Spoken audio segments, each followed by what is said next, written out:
बिस्मिल्लाहिर्रहमानिर्रहीम। अस्सलाम वालेकुम class. Welcome to physics tutorials online. Class हम लोग एसएचएम की पहली जो हमारे पास सिस्टम है, पहली एग्जांपल है, उसको गो थ्रू कर रहे थे, मैस अटैच टू स्प्रिंग। और इससे प्रीवियस लेक्चर के अंदर हम लोगों ने इसको थोड़ा सा इसका इंट्रोडक्शन किया था, जिसके अंदर हम लोगों ने कुछ चीज़ें एवेल्यूएट की थी जो कि हमारे पास थी, force, displacement, acceleration and potential energy. ये चीज़ें हम लोगों ने कैसे निकाली थी, इसका लिंक डिस्क्रिप्शन में शेयर है। अगर आप लोगों ने वो लेक्चर नहीं गो थ्रू किया तो रिक्वेस्ट है आपसे, काइंडली पहले वो लेक्चर गो थ्रू कर लें ताकि आपको बेसिक चीज़ों का आइडिया हो जाए। आज हम लोग इससे आगे मूव करते हैं। तो लास्ट टाइम हम लोगों ने जो पहला हम लोगों ने देखा था कि हमारे पास कोई मैस था और स्प्रिंग के साथ जो अटैच हुआ हुआ था, और स्प्रिंग किसी फिक्स सपोर्ट के साथ अटैच था, और हम लोगों ने कहा था कि ये इसकी मीन पोजीशन है। बच्चों यहाँ पे जब मैं मीन पोजीशन में सेंटर ऑफ ब्लॉक ले रहा हूँ, ये इधर से जो कि मैं कह रहा हूँ जिसका नाम है ओ पोजीशन, ये कौन सी मीन पोजीशन। आप लोग चाहें तो आप लोग इस ब्लॉक के एंड से और इस ब्लॉक के स्टार्ट से भी इसकी मीन पोजीशन को डिनोट कर सकते हैं, लेकिन अगर आप स्टार्ट या एंड से लेकर चलेंगे तो फिर आपको एक ही मीन पोजीशन रखनी पड़ेगी और वो थ्रू आउट सिस्टम आप सेम रखेंगे। तो मैं यहाँ से सेंटर से लेकर चल रहा हूँ, तो आप लोगों ने जहाँ से लेनी है आप लोगों ने उसको मार्क करके वहीं से प्रॉपरली एग्जाम्पल को सॉल्व करना है। तो बच्चों मैं कहता हूँ कि यहाँ पे मैं क्या कर रहा हूँ, फोर्स एक्सर्ट कर रहा हूँ। जब मैच किस पे था, मीन पोजीशन पे था, मतलब पोजीशन ओ पे था, तो मैंने towards right side stress apply किया इस पे, मतलब इस पे कुछ फोर्स लगाई टूवर्ड्स राइट साइड। और मैं कहता हूँ कि टूवर्ड्स राइट साइड मैंने कितनी फोर्स लगानी है, तो बच्चों मैंने इतनी फोर्स लगानी है कि बॉडी की इलास्टिक लिमिट क्या ना हो, ब्रेक ना हो। ठीक है, इलास्टिक लिमिट क्या है कि हम लोग क्या करते हैं, बॉडी पे क्या लगाते हैं, फोर्स लगाते हैं, और फोर्स लगाने के बाद देखते हैं कि बॉडी का साइज और शेप अगर चेंज नहीं होता तो इसका मतलब क्या हुआ है कि अगर हम लोग फोर्स लगाने के बाद बॉडी को जब छोड़ते हैं तो अगर वो अपनी ओरिजिनल शेप के अंदर आ जाती है या ओरिजिनल साइज के अंदर आ जाती है, तो हम लोग कहते हैं कि हम लोगों ने जो फोर्स एक्सर्ट की है वो किस में थी, इलास्टिक लिमिट के अंदर थी। सो हम लोगों ने यहाँ पे भी यही चीज़ करनी है कि हम लोगों ने इलास्टिक लिमिट का ध्यान रखना है। इलास्टिक लिमिट का ध्यान क्यों रखना है, क्योंकि बच्चों जब अगर हम लोग इसको इलास्टिक लिमिट से ज़्यादा फोर्स लगा देंगे तो बॉडी अपनी मीन पोजीशन पे वापस नहीं आएगी, उसकी पोजीशन में थोड़ा सा फ़र्क आ जाएगा।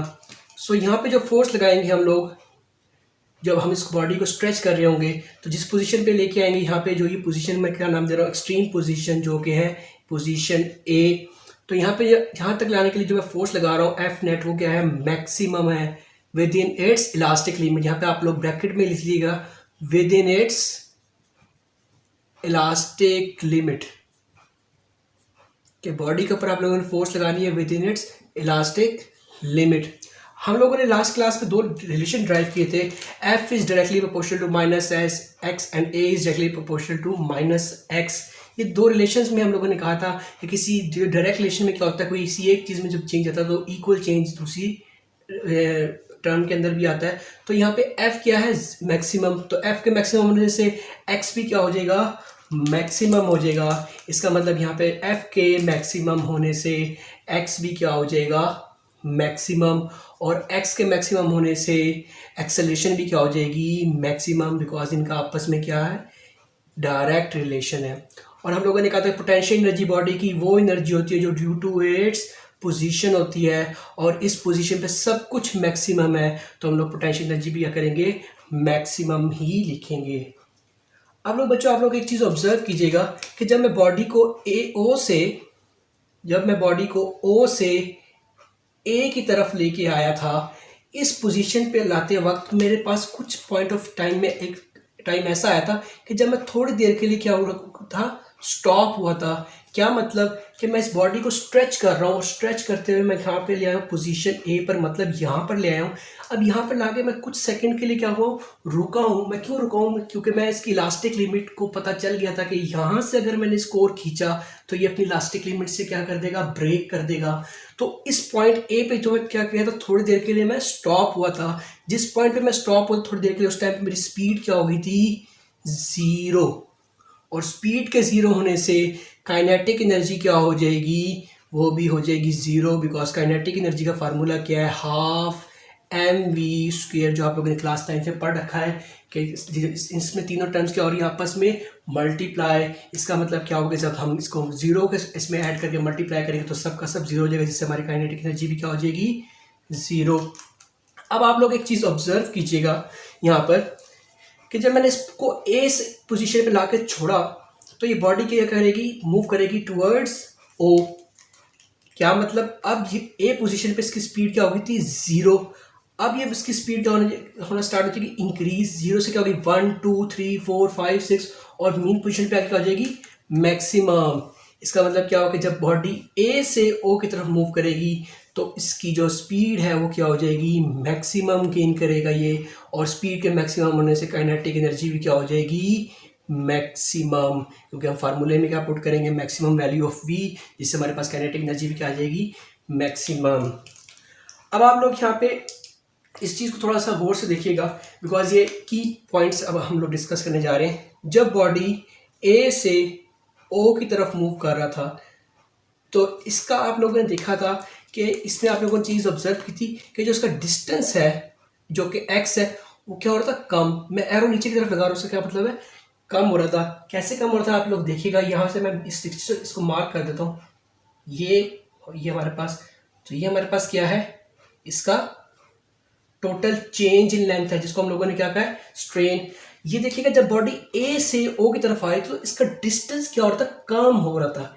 ये जैसे जैसे करीब आती जा रही थी मीन पोजीशन के, इसका डिस्टेंस क्या हो रहा था, कम हो रहा था। और डिस्टेंस के कम होने के साथ साथ इसकी जो एक्सेलरेशन है वो भी कम हो रही थी। कैसे, क्योंकि ए पे क्या थी, मैक्सिमम। तो मैक्सिमम से क्या होगी, अब डिक्रीज होना स्टार्ट हो जाएगी। होते होते होते होते होते ओ पर आके क्या हो जाएगी, 0। तो इसका मतलब यहाँ पे जब बॉडी ए से ओ की तरफ मूव कर रही थी तो हम लोगों ने दो चेंजेस इसके अंदर आ रही थी कि एक्सेलरेशन से क्या हो रही थी, डिक्रीज हो रही थी, और इसकी जो डिस्प्लेसमेंट है वो भी क्या हो रहा था, कम हो रहा था। तो अब आप लोग नोट कीजिएगा कि बॉडी ओ पर आकर रुकेगी नहीं ड्यू टू इनर्शिया। और इनर्शिया क्या है, बॉडी की वो स्टेट है जिसमें वो रहना चाहती है। तो बॉडी ए से ओ की तरफ जब मूव कर रही थी तो वो मोशन के अंदर थी, तो वो ओ पर आके रुकेगी नहीं, वो अपनी मोशन को बरकरार रखेगी। और बरकरार रखते हुए कहाँ पहुँचेगी, दूसरी पोजीशन, एक्सट्रीम पोजीशन पे, जो कि है बी पोजीशन। तो मैं बी पोजीशन मार्क कर देता हूँ। मेरे पास बी पोजीशन क्या है, ये पोजीशन क्या है, बी पोजीशन। तो अब मैं इस डायग्राम को थोड़ा ऊपर की तरफ डॉटेड लाइन में लेके जाऊँ ताकि आपको समझा सकूँ मैं।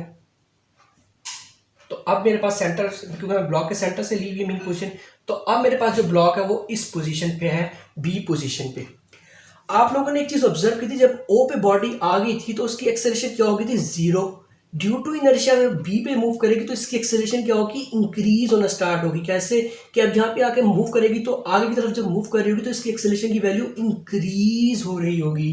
तो इसका मतलब जब बॉडी ओ से बी की तरफ मूव करेगी इसकी एक्सेलरेशन क्या होगी, इंक्रीज होगी। मैं एरो हेड ऊपर की तरफ लगा रहा हूँ, इसका मतलब क्या है कि इसकी एक्सेलरेशन क्या हो रही है, इंक्रीज हो रही है। और आप लोगों ने एक चीज और ऑब्जर्व की होगी कि ओ पर आके इसका डिस्प्लेसमेंट क्या था, 0। अब ये मीन से जो बी के दरमियान में इसका कुछ ना कुछ फासला है, जो कि ये वाला फासला है, जो कि क्या है, एक्स है। तो ये क्या है, इसका डिस्प्लेसमेंट है, जिसकी कोई ना कोई वैल्यू है, 0 नहीं है। इसका मतलब इसका डिस्प्लेसमेंट क्या हो जाएगा, एक्स क्या हो जाएगा, इंक्रीज हो जाएगा। तो बॉडी ओ से बी की तरफ जब जा रही होगी उसका एक्सेलरेशन क्या होगा, इंक्रीज। और हमें नहीं पता कि इसकी एक्सेलरेशन की वैल्यू क्या होगी, हम लोग एज्यूम कर रहे हैं कि जब बॉडी ओ से बी की तरफ मूव करेगी उसका एक्सेलरेशन क्या हो जाएगा, मैक्सिमम। और एक्सेलरेशन के मैक्सिमम होने से उसका डिस्प्लेसमेंट भी क्या हो जाएगा, मैक्सिमम। और इसके मैक्सिमम डिस्प्लेसमेंट होने से इसका फोर्स जो लग रही होगी एफ नेट, वो भी क्या हो जाएगी, मैक्सिमम। और हम लोगों ने क्या बात की है कि पोटेंशियल एनर्जी क्या होती है, बॉडी की energy due to its position. इस पोजीशन पे सब चीज़ें क्या है, मैक्सिमम। तो पोटेंशियल एनर्जी भी क्या हो जाएगी, मैक्सिमम। अब आप लोग अब चीज़ ऑब्जर्व कीजिएगा, जब बॉडी ए से ओ की तरफ आ रही थी तो जब ओ पर आ गई थी तो ओ पोजीशन के ऊपर इसकी जो स्पीड थी वो क्या थी, मैक्सिमम। अब ओ से बी की तरफ जाते वक्त इसकी स्पीड क्या होगी, कम होगी। मतलब क्या कि इसकी स्पीड डिक्रीज होना स्टार्ट होगी। और जब ये बी पोजीशन में पहुंच जाएगी तो इसकी स्पीड क्या हो जाएगी, 0। और इसकी स्पीड के 0 होने से काइनेटिक एनर्जी भी क्या हो जाएगी, 0। तो बच्चों ये चेंजेस थे हमारे पास जब बॉडी मीन से एक्सट्रीम एंड देन दोबारा एक्सट्रीम से मीन की तरफ आते हुए दोबारा मीन से एक्सट्रीम की तरफ जाती है। तो ये हमारे पास सारी चेंजेस थी जो हम लोगों ने निकाली है। तो नेक्स्ट वीडियो लेक्चर के अंदर हम लोग इंशाल्लाह इसकी कंडीशन, जो ये 5 कंडीशंस हम लोगों ने पढ़ रखी हैं, ये इस पे अप्लाई करेंगे और देखेंगे क्या हमारे पास जो motion of mass attached to spring है, क्या वो एसएचएम को फॉलो करती है कि नहीं करती है। तो आज की वीडियो लेक्चर में सिर्फ इतना ही। मिलते हैं नेक्स्ट लेक्चर में। अल्लाह हाफिज़।